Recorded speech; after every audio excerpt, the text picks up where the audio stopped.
안녕하세요. 올해 만나이 제도가 도입되면서 30대 초반이 된 여자입니다. 물론 30대 중반에 걸쳐져 있다가 초반으로 내려가는 게 무슨 의미가 있냐 싶겠지만 무언가 다시 시작할 수 있게 된 그런 기분이랄까요? 왜냐면 제가 이혼을 한번 했거든요.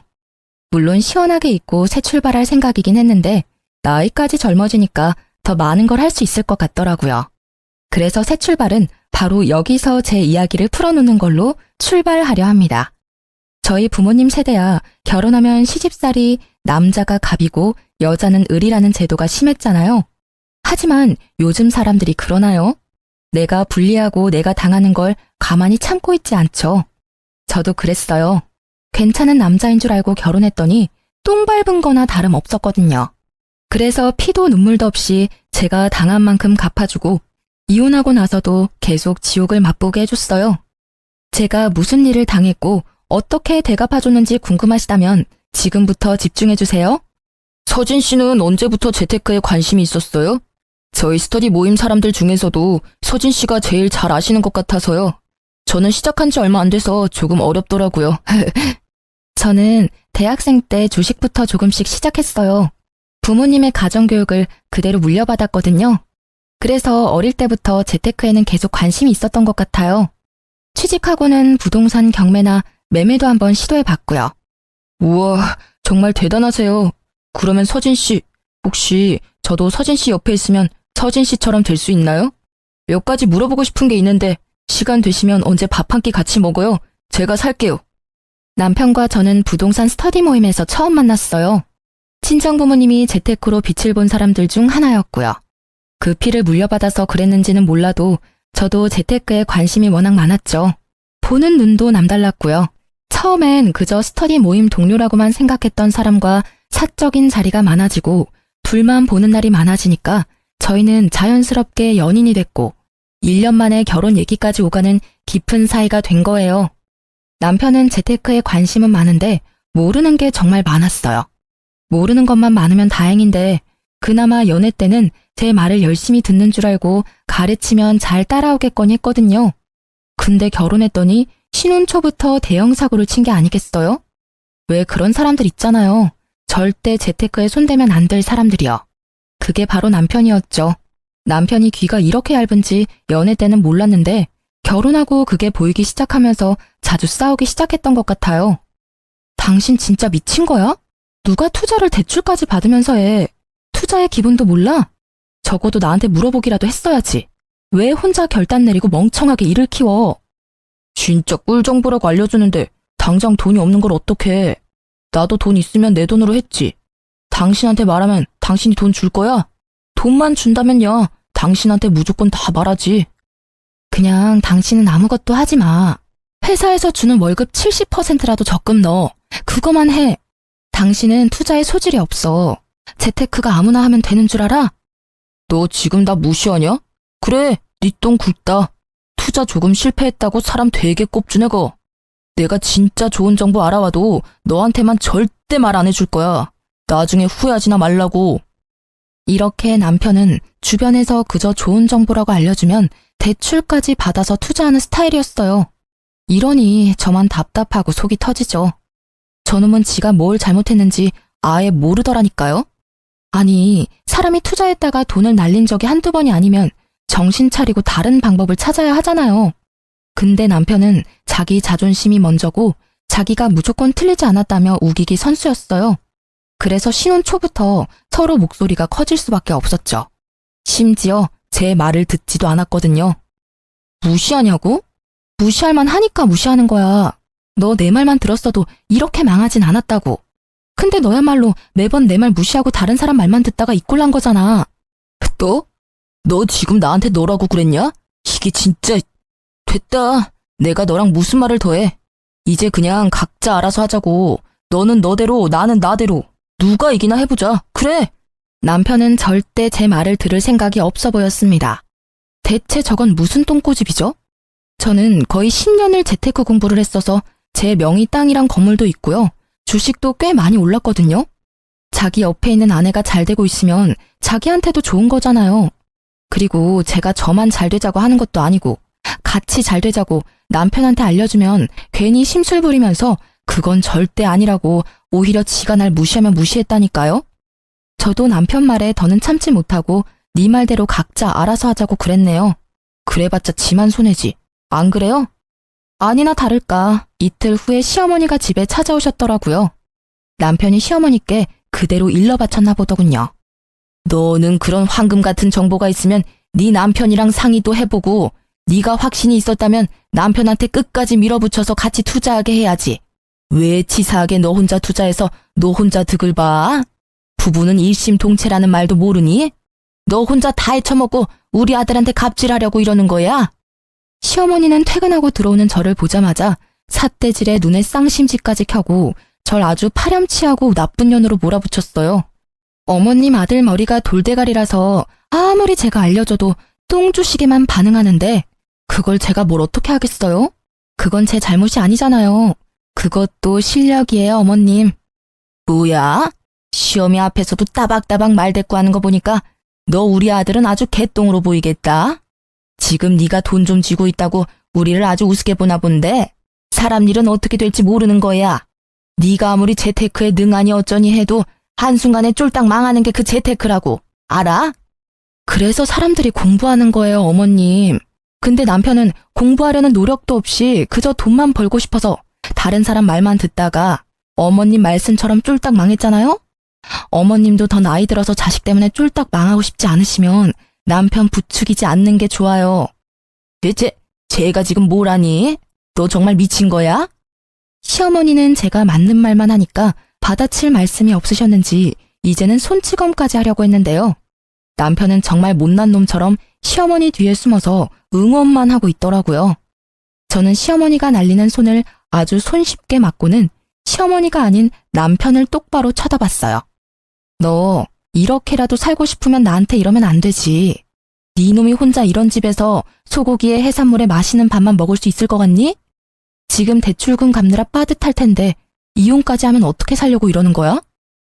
이혼? 처년이 어디서 이혼을 들먹여? 시애미 앞에서 이혼? 어디 여자가 먼저 이혼을 입에 올려? 내가 오늘 네 그 못된 버릇을 단단히 고쳐주고 가마. 이리 와! 시어머니가 제게 손을 뻗으려고 하자 남편이 다급하게 시어머니를 말리더군요. 그만하라고. 이만큼 했으면 제가 알아들었을 거라고 하면서 시어머니를 서둘러 시댁으로 보내버렸죠. 당연한 결과였습니다. 지금 신혼집도 제 명의로 된 집 중 하나였고요. 결혼할 때도 결혼하고 나서도 남편이 쓴 돈은 제가 쓴 돈의 반의 반도 안 되는 금액이었거든요. 그러니 이혼하면 자기만 손해인 거예요. 다행히 이 정도로 말이 통했기 때문에 큰일은 없었네요. 이날 이후로 남편은 제게 콩고물이라도 받아먹고 싶은 건지 제 눈치를 엄청나게 보면서 집 청소도 하고 가끔 다리 마사지도 해주길래 모른 척 받기만 했죠. 그러다 몇 개월이 지나고 남편 생일 때였는데요. 저놈이 또 정신 못 차리고 헛소리를 하더라고요. 여보, 일주일 뒤에 내 생일이잖아. 나 생일 선물로 외제차 뽑아줘. 싫어. 외제차는 무슨 외제차야. 지금 있는 차나 잘 타고 다녀. 회사 사람들은 다 외제차 타고 출근하는데 나 혼자 국산차 타고 출근하니까 가오가 떨어지잖아. 당신은 남편이 국산차 타고 다니면 부끄럽지도 않아? 남편 기 한번 살려달라는 게 그렇게 어렵냐? 그렇게 외제차가 타고 싶으면 네가 열심히 돈 벌어서 네가 사던가. 내가 네 물주야? 당신은 나한테 돈 얘기 말고는 할 얘기가 없어. 말 나온 김에 당신 투자 어디 했는지 확인 좀 해야겠어. 남편은 제가 본인 투자 목록을 확인하는 걸 매우 싫어했어요. 가끔 남편이 귀찮게 굴 때면 파리 쫓듯이 쫓아내려고 일부러 투자 목록을 보여달라고 했습니다. 그러자 남편이 씩씩대면서 작은 방으로 가버리더군요. 근데 이놈이 또 지 엄마한테 일러 바쳤는지 시어머니한테서 전화가 왔는데요. 예, 곧 우리 아들 생일인데 선물은 뭐 해주기로 했니? 생각한 게 따로 있는 거야? 아니요, 아직 시간이 조금 남아서 따로 생각한 선물은 없어요. 왜요? 잘 됐네. 그러면 우리 아들 그 차 한 대만 뽑아줘라. 얘가 요즘 통 기운이 없더라고.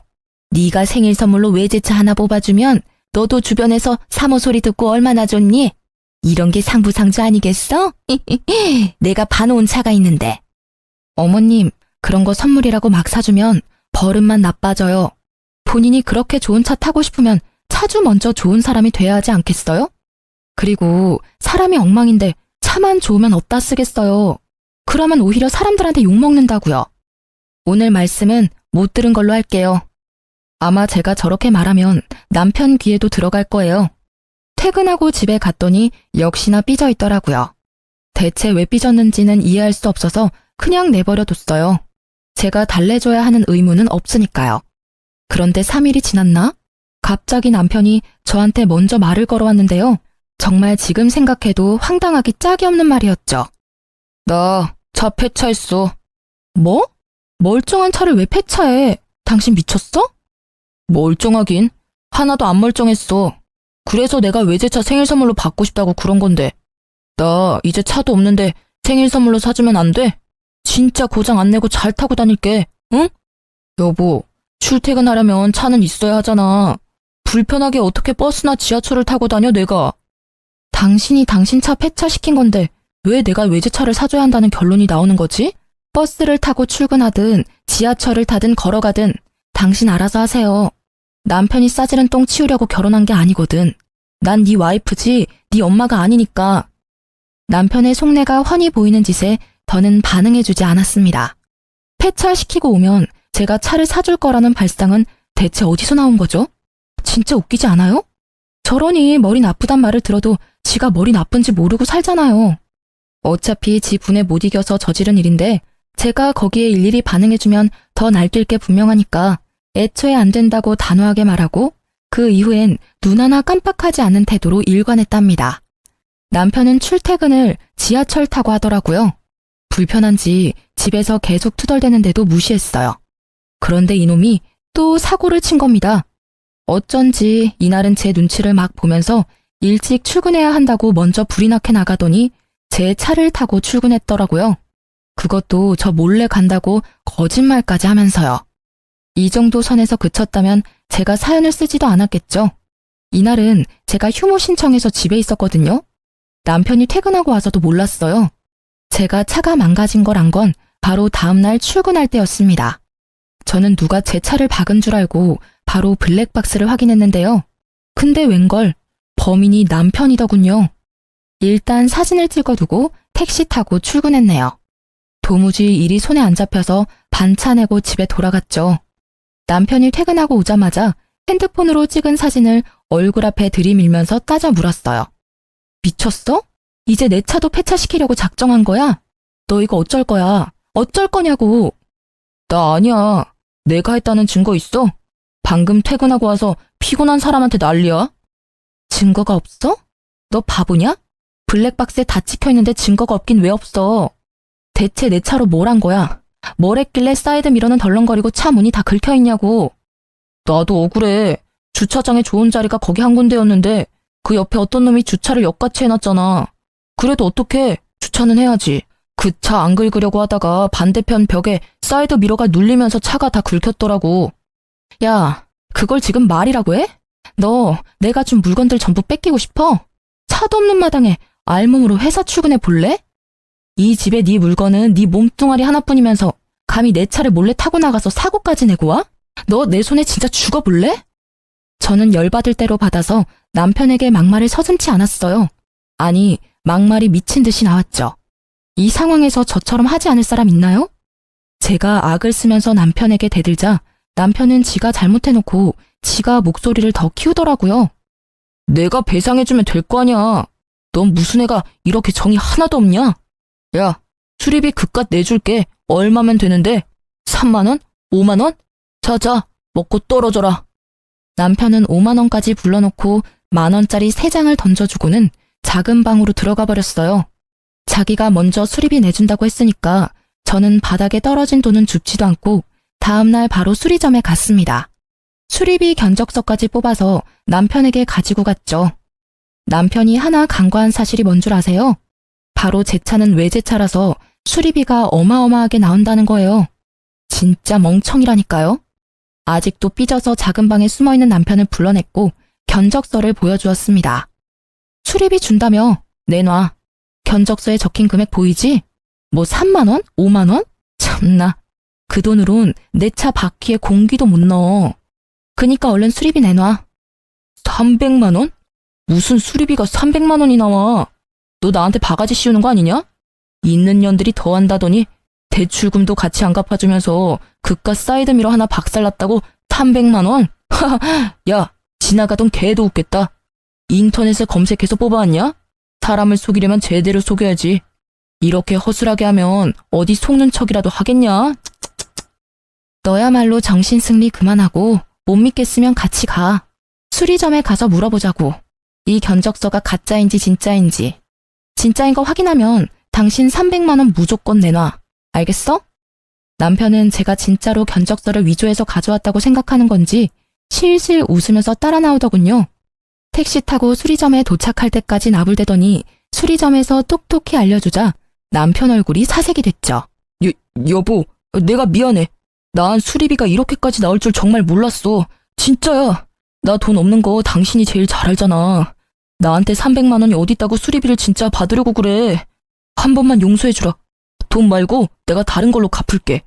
당신 말대로 대출금도 아직 남았단 말이야. 남편은 갑자기 제 앞에 무릎을 꿇더니 싹싹 빌면서 자기는 돈이 없다고 하는 거예요. 하지만 남편이 돈이 없는 것과 제 차를 망가뜨린 건 별개의 문제잖아요. 제가 남편이 저렇게 무릎 꿇고 빈다고 해도 받아주고 말고는 제 결정권이니까요. 수리비 300만 원 줄래? 나한테서 받은 물건 다 내놓을래? 수리비 300만 원 줄래? 너네 엄마 집으로 쫓겨날래? 수리비 300만 원 내놓을래? 아니면 이혼할래? 저는 남편에게 협박하듯이 남편을 몰아붙였습니다. 남편은 또 이혼이라는 말에 넙죽 엎드리면서 잘못했다고 수리비 300만 원 갚을 테니까 절대 이혼은 안 된다고 매달리고 난리가 났었죠. 남편 말대로 저도 이번 일은 절대 안 넘어가고 꾸역꾸역 수리비 300만 원을 다 받아냈네요. 당신 정말 독하다. 그래도 내가 당신 남편인데 어떻게 100원도 안 깎아주고 수리비 300만 원을 다 받아가? 당신 그렇게 돈에 집착하다가 돈 때문에 망하는 수가 있다고. 적어도 당신보단 평생 잘 먹고 잘 살 것 같은데? 내 걱정은 고마운데 당신 앞날부터 걱정하는 게 어때? 당신도 몇 년 지나면 어머님 노후 잘 지낼 수 있게 용돈도 챙겨드려야 하잖아. 안 그래? 남편은 제 말에 얼굴이 시뻘개졌지만 맞는 말만 하는 저에게 아무런 대꾸도 못하고 씩씩대면서 집 밖으로 나가버렸어요.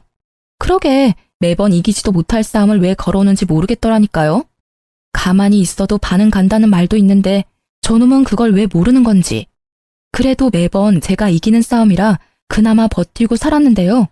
남편과 이혼하게 된 사건은 지금부터 시작하니까 자리 비우시면 안 돼요? 제가 어느 순간부터 집에 있는 물건들 위치를 자꾸 잊어버리는 거예요. 제가 물건을 여기저기 옮기는 성격은 아닌데 이상했죠. 근데 또 신기한 건 남편에게 이게 어딨냐 저게 어딨냐 하면 남편은 귀찮아하면서도 한 번에 다 찾아줬어요. 당신 요즘 왜 그래? 내가 물건을 쓰고 나면 제자리에 두라고 몇 번을 얘기해. 돈 관련된 일 아니면 다 필요 없다 이거야? 이런 것도 하나 관리 못하면서 돈 관리는 어떻게 하는 건지 참. 당신 내 성격 몰라? 나랑 몇 달째 같이 살면서 내가 물건들 막 어지르는 거 봤어? 분명히 출근 전에는 화장대 위에 있었는데 혹시 당신 내 화장품 써? 나 피부 예민해서 화장품 아무거나 못 쓰잖아. 의심할 걸 의심해라. 매번 일이 안 풀리면 전부 내 탓이지. 맞아요. 사실 남편이 결혼하고 사고를 하도 많이 쳐서 제가 무슨 일만 있으면 남편 탓을 한 건 맞는데요. 이번엔 진짜 아니었거든요. 심지어 남편에게만 이런 말을 들은 것도 아니어서 더 혼란스러웠죠. 다른 날에는 시어머니께서 전화가 왔는데 다짜고짜 저에게 언성을 버럭하시는 게 아니겠어요. 너 왜 안 오니? 내가 지금 몇 시간째 기다리고 있는데 왜 아무 소식이 없어? 네? 그게 무슨 말씀이세요? 제가 어머님 댁에 간다고 했나요? 너희 김치 다 먹었다고 해서 내가 가져가라고 했잖아. 근데 왜 여지껏 안 와? 너 늙은 시엠이 훈련시키냐? 기다리면 올 줄 알았더니 한참을 기다려도 인기척이 없어서 전화했다. 근데 넌 까맣게 잊어버리고 있고 챙겨주려고 해도 네가 이딴 식으로 나오니 내 입에서 좋은 말이 나오겠어? 얼른 와서 김치 가져가. 분명 전 시어머니한테 받은 연락이 아무것도 없었는데 더욱 소름 끼치는 건 시어머니가 말한 날에 정확하게 통화 내역이 남겨져 있더라고요. 한두 번에 그쳤다면 또 그러려니 할 텐데 한 달이 넘도록 그런 일로 스트레스를 받았다면 믿어지시나요? 냉장고에 리모컨이 들어가 있는 건 기본이고 제가 바르던 립스틱이 신발장에 들어가 있고 한 번은 집에서 밥을 먹다가 잠시 업무 전화로 베란다를 갔다가 왔더니 밥그릇이 통째로 사라진 거 있죠? 남편에게 물으니 제가 다 먹고 치우고 갔다는데 물어볼 사람이 남편밖에 없으니 믿을 수밖에요. 하여튼 이런 일이 반복적으로 있다 보니 저 스스로도 위축되고 말았죠. 옆에서 남편은 건망증 아니냐며 투덜대지, 시모는 자꾸 전화해서 왜 오기로 했는데 안 오냐며 압박 주지. 저도 모르게 자존감이 뚝뚝 떨어지고 말았죠. 더군다나 하루는 너무 답답한 마음에 회사 사람들한테 썰을 풀었더니 치매 초기 증상 아니냐고 진지하게 병원 가보란 말까지 들었네요. 그쯤 되니까 제가 정상이라는 것에 확신이 들지 않는 지경에 이르렀죠. 이후로 회사에서도 괜히 눈치가 보이는 건 물론이었고요. 여보, 내가 요즘 정신이 진짜 이상해진 것 같아. 사람들 말로는 치매 초기 아니냐고 병원 가보래. 당신이 보기에도 내가 그렇게까지 심각해 보여? 나 진짜 병원 가서 검사라도 받아볼까? 치매는 무슨, 괜히 다른 사람 말에 휘둘리지 마. 치매 검사 비용이 한두 푼인 줄 알아? 당신 그 뭐냐, 최근에 회식 많이 하더니 술 때문에 그러는 거네. 그러니까 술을 좀 작작 마셔. 일주일에 두세 번꼴로 술을 마시는데 네 정신이 멀쩡한 날이 있겠냐? 저는 남편의 그럴싸한 말에 고개를 끄덕였죠. 당연히 저도 아직 젊으니까 치매는 아니라고 생각해서 병원까지는 가지 않았어요. 원래 크게 아픈 게 아니라면 병원을 잘 안 가는 성격이기도 했거든요.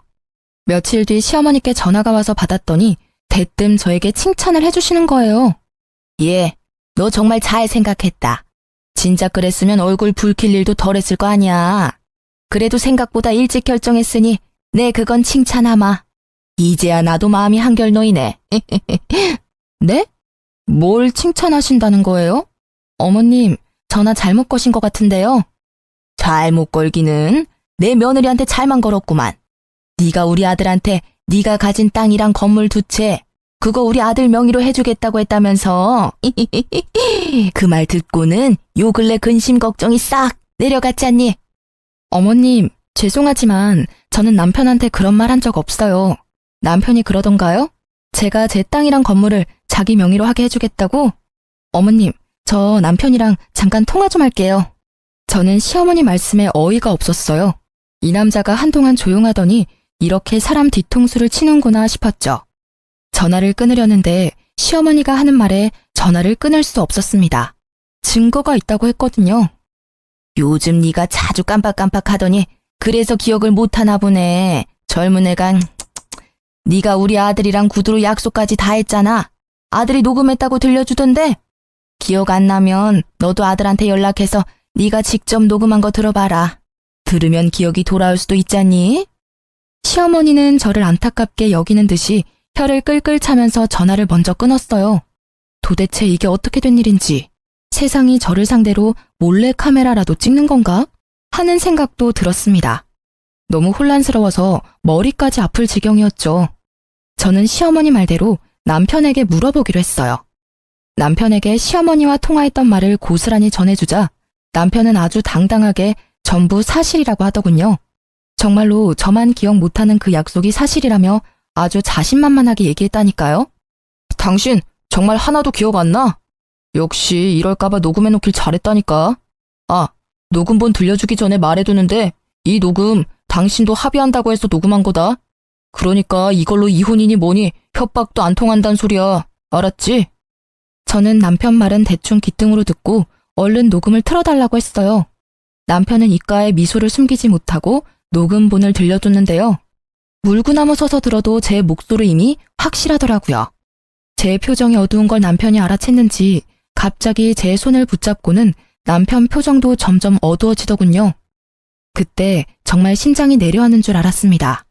저희가 아무리 싸우기를 많이 싸워도 부부잖아요. 남편 눈을 마주하니까 분명 무슨 일이 있다는 느낌이 강하게 들었죠. 불길한 징조 말이에요. 역시나 그 예상을 빗나가지 않았고 남편이 하는 말에 엄청난 충격을 받을 수밖에 없었습니다. 실은 당신한테 해줄 말이 있어. 당신이 힘들어할까봐 비밀로 하려고 했는데 더는 숨길 수가 없게 됐네. 당신 치매 초기 진단 받았어. 얼마 전에. 우리 같이 병원 가서 검사 받고 온 것도 기억 안 나지? 안 날 거야. 당신 검사 받고 병원을 나오자마자 전부 까맣게 잊어버렸으니까. 저는 남편 말에 믿을 수 없다는 표정을 짓자 남편이 병원 진단서를 보여줬어요. 진단서 이름에 적힌 제 이름과 주민등록번호까지 전부 제게 맞았죠. 말도 안 돼. 내가 치매 초기라고? 회사에서는 전혀 그런 기색이 없었는데 뭔가 잘못됐어. 나 다시 병원 가서 검사 받아볼래. 지금은 기억할 수 있으니까 지금 당장 다녀올게. 당신 이날도 그랬어. 검사 받으러 가는 그날도 전부 기억할 수 있다고, 괜찮다고 그랬다고.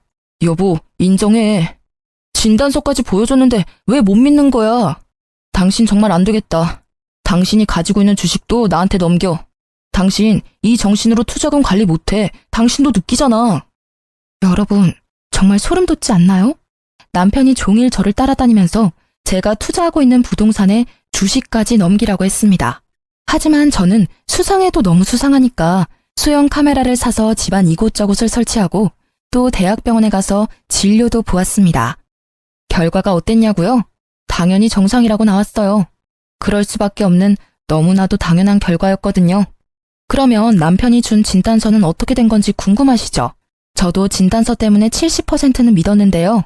의사인 친구에게 보여주니 네, 한눈에 봐도 이건 조작된 진단서 같다고 하더라고요. 얼마나 든든했는지 몰라요. 남편은 제게 의사 친구가 있다는 걸 모르고 있었기에 이딴 허술한 진단서로 사기를 치려고 했던 거겠죠.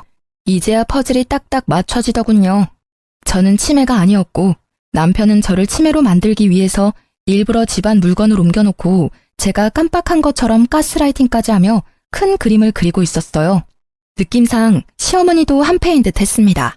그러니 제게 매번 전화해서 왜 안 오냐고 소리쳤겠죠. 남편이 씻을 때 핸드폰 비밀번호를 풀어서 제 목소리가 녹음된 음성 파일을 제 핸드폰에 전송하고 흔적은 모조리 지워놓았어요. 알아보니 음성 변조 어플로 변조한 제 목소리라더군요. 여보, 퇴근하고 변호사 사무실에서 보자. 당신한테 해주고 싶은 말이 있어. 이제 내 말 믿어주는 거야? 그래, 잘 생각했어. 너무 오래 고민해도 머리만 아프지. 나 곧 있으면 퇴근이니까 바로 변호사 사무실로 갈게. 참 여보, 인감도장 잊지 말고 꼭 챙겨와. 남편은 제 전화에 신이 나서 웃음을 숨기지 못하더라고요. 아주 자기가 사기꾼이라고 동네방네 소문내는 스타일이었죠. 아무튼 저는 진단서가 가짜라는 걸 밝혀준 의사 친구와 함께 변호사 사무실로 찾아갔습니다. 아유, 우리 아가 왔니? 오는 길 힘들진 않았고 정신도 온전치 못하면서 왜 따로 왔어? 우리 아들이 네 회사 앞으로 데리러 갈 수 있는데 그래도 잘 찾아왔으니 됐어. 그 정신으로 가지고 있는 재산 다 날리기 전에 얼른 우리 아들 명의로 바꾸자꾸나. 인감도장 가지고 왔구나? 변호사님, 이 사람이 제가 말씀드린 치매 걸린 와이프입니다. 오늘 이 사람이 저한테 전 재산 양도하기로 했거든요. 아픈 아내를 둔 남편인 제가 해야 할 도리니까요. 저는 어떠한 말보다 손이 먼저 나갔어요. 남편 뺨을 냅다 때렸습니다. 사무실 안이 울릴 만큼 소리가 컸죠. 변호사에게 남편이 위조한 진단서를 보여줬고 의사인 친구가 변호사에게 모든 상황을 설명해줬어요. 이건 제가 얼마 전 대학병원에서 온갖 검사를 다 받은 진단서예요. 당연히 정상으로 나왔고요. 저놈들이 제 재산을 뺏어가려고 진단서까지 위조해서 저를 심신미약자로 만들려고 한 연놈들이라고요. 무슨 소리라는 거야?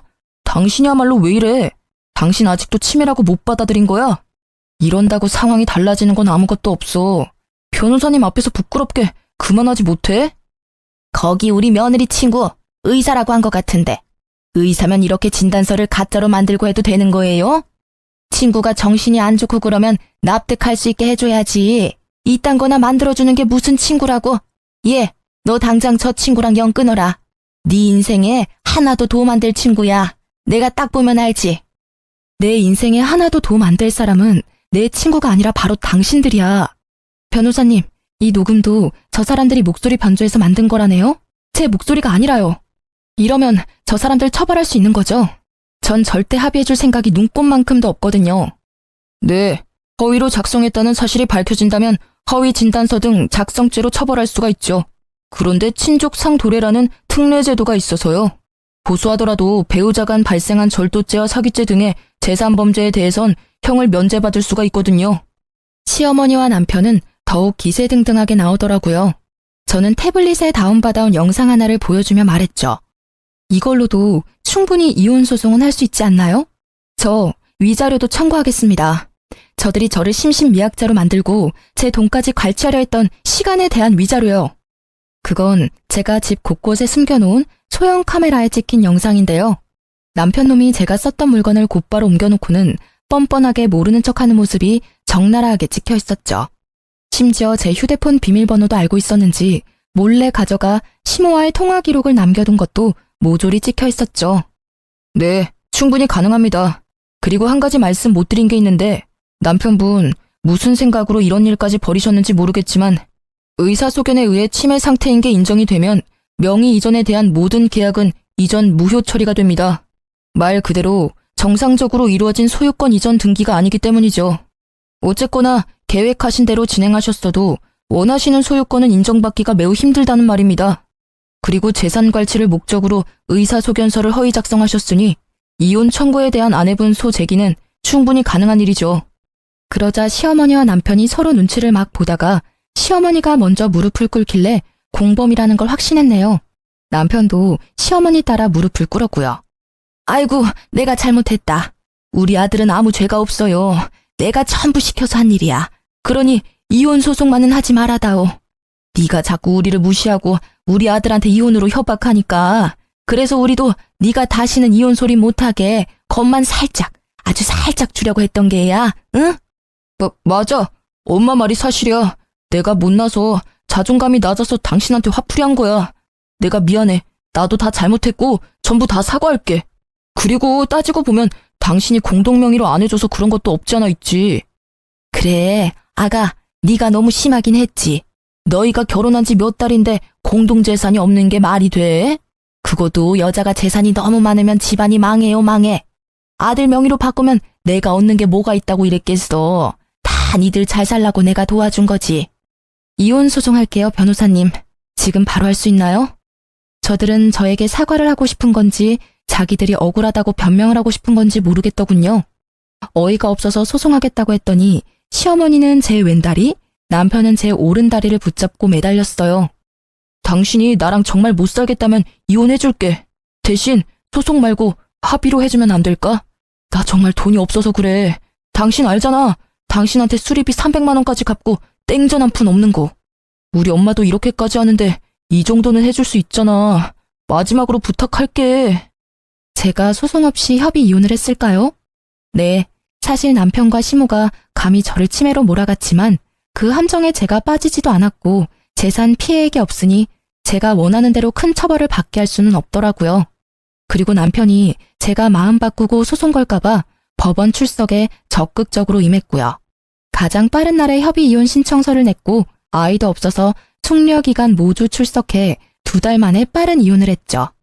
만약 소송을 진행했더라면 1년에 가까운 기간을 수고스러웠을 텐데 시간과 노력을 아꼈다는 점에서 협의 이혼이 나름 합리적인 선택이었죠. 그런데 그거 아시나요? 사촌이 땅을 사면 배가 아프다는 속담 말이에요. 굳이 제가 복수를 하지 않아도 돈에 목마른 전 남편 놈이 저 때문에 개거품을 물더라고요. 결혼 생활할 때 재개발한다던 지역에 투자했던 게 이제야 빛을 발한 거예요. 생각지도 못한 돈에 로또 1등에 당첨된 기분이었죠. 이거 제가 전 남편에게도 알려줬던 정보였는데 바보 같은 놈이 제 말은 안 듣고 거긴 망할 거라며 투자하지 않았던 지역이었죠. 아주 쌤통이라는 생각이 들었는데 때마침 모르는 번호로 전화가 오더라고요. 1년 만에 듣는 전 남편 목소리더군요. 당신이 예전에 알려줬던 재개발 지역, 거기 당신은 투자했었지? 분명 망할 거라고 했는데 에이씨, 아까워 죽겠네. 그 돈만 있었어도 이렇게는 안 살 텐데. 우리 엄마가 나한테 재산 안 물려주겠다고 죽어서도 가지고 갈 거라는데 나 이제 어떡하지? 소연아, 나 이제 돈 한 푼도 없어. 정말 거지라고. 그러니까 나한테 정보 하나만 알려주라, 응? 아직도 정신 못 차리고 사네? 역시 사람은 고쳐 쓰는 게 아니라더니 딱 너한테 하는 말인가 보다. 내 말은 귓등으로도 안 듣는 사람한텐 정보 알려주고 싶지 않아. 바쁜 사람 붙잡지 말고 끊어. 소연아, 한 번만 딱 한 번만 살려주라, 어? 네가 알려준 정보로 투자했다가 대박 나면 내가 몇 배로 돌려줄게. 2배, 아니 5배로 돌려줄게. 그러니까 돈도 좀 빌려주면 고맙겠는데 오갈 데 없는 사람 불쌍해서라도 한 번만 살려주라. 너 아니면 길바닥에서 자야 하는데 너도 내가 그러길 원하는 건 아니잖아. 한심하다 한심해. 그러게 있을 때 잘했어야지. 지나간 버스가 다시 돌아오는 줄 알아? 오케이, 노숙자한테 봉사하는 셈 치고 인심 한번 쓸게. 문자로 보내줄 테니까 거기 투자해봐. 정말? 정말이야? 역시 소연이 너밖에 없다. 돈은 안 빌려주는 거지? 그래도 이게 웬 떡이냐? 네가 알려준 정보면 무슨 수를 써서라도 투자해야지. 고맙다. 정말 고마워. 전 남편은 대출받았는지 사채를 썼는지는 몰라도 며칠 후에 제가 알려준 곳에 투자했다고 하더라고요. 저한테도 했냐고 확인하길래 했다고 뻥쳤죠. 제가 거기 투자를 왜 합니까? 곧 망할 주식인데. 아니나 다를까 몇 개월 후에 이상한 번호로 전화가 오길래 받았는데요. 전 남편이 또 흥분한 목소리로 욕까지 하면서 왜 이거 주가가 점점 떨어지는 건데? 너 나한테 개 주식 알려준 거 아니야? 엿 먹어보라고, 나 죽으라고. 이거 오르는 거 확실해? 아니면 나 진짜 죽는다고, 박소연. 아, 귀 아파. 네가 공부를 똑바로 안 해서 작은 변동에도 심장이 철렁하는 거지. 원래 주식은 내려갔다가 확 오르는 게 주식이야. 그거 잠깐 못 참으면서 무슨 떼돈을 벌겠다고. 하기 싫으면 때려쳐. 나도 너한테 알려주고 아까워서 후회했으니까 빼고 싶으면 빼라고. 제가 세게 나가니까 전 남편은 금세 꼬리를 내리면서 그렇냐고 저만 믿겠다고 하면서 전화를 끊더군요. 정말 멍청하죠? 복수할 상대가 이렇게 멍청하면 복수할 맛은 좀 덜한데. 재미는 아주 만족스러웠어요. 결국 얼마 못 가서 그 종목은 연이은 하한가로 거래 정지가 되어버렸죠. 주식한다는 애가 뉴스도 안 보고 제 거짓 정보만 철석같이 믿은 잘못이죠. 전 남편에게 미친 듯이 전화가 왔었지만 제가 그걸 받겠나요? 이상한 번호나 모르는 번호로 오면 절대 안 받고 전부 차단했네요. 저는 악마에게 뺏길 뻔한 제 재산을 지켰고 점점 불어나는 재산으로 뷰가 좋은 집을 하나 매매했습니다. 그리고 그 집에는 부모님을 이사해드렸어요. 또 제가 가진 건물 2채는 부모님이 관리 중이고요.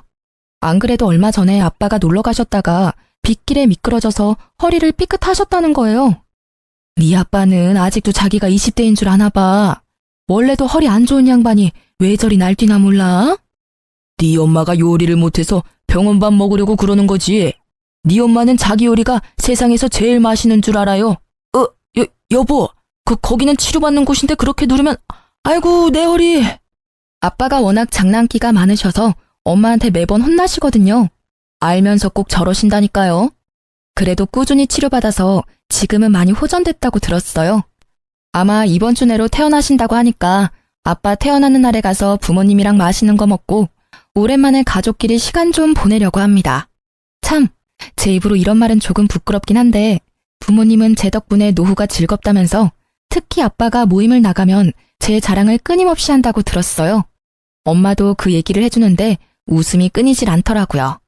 부모님이 웃으시는 모습 보려고 자식인 저는 더더욱 돈을 열심히 벌고 모아야겠다는 생각이 들었네요. 저는 여전히 회사를 다니고 있고요.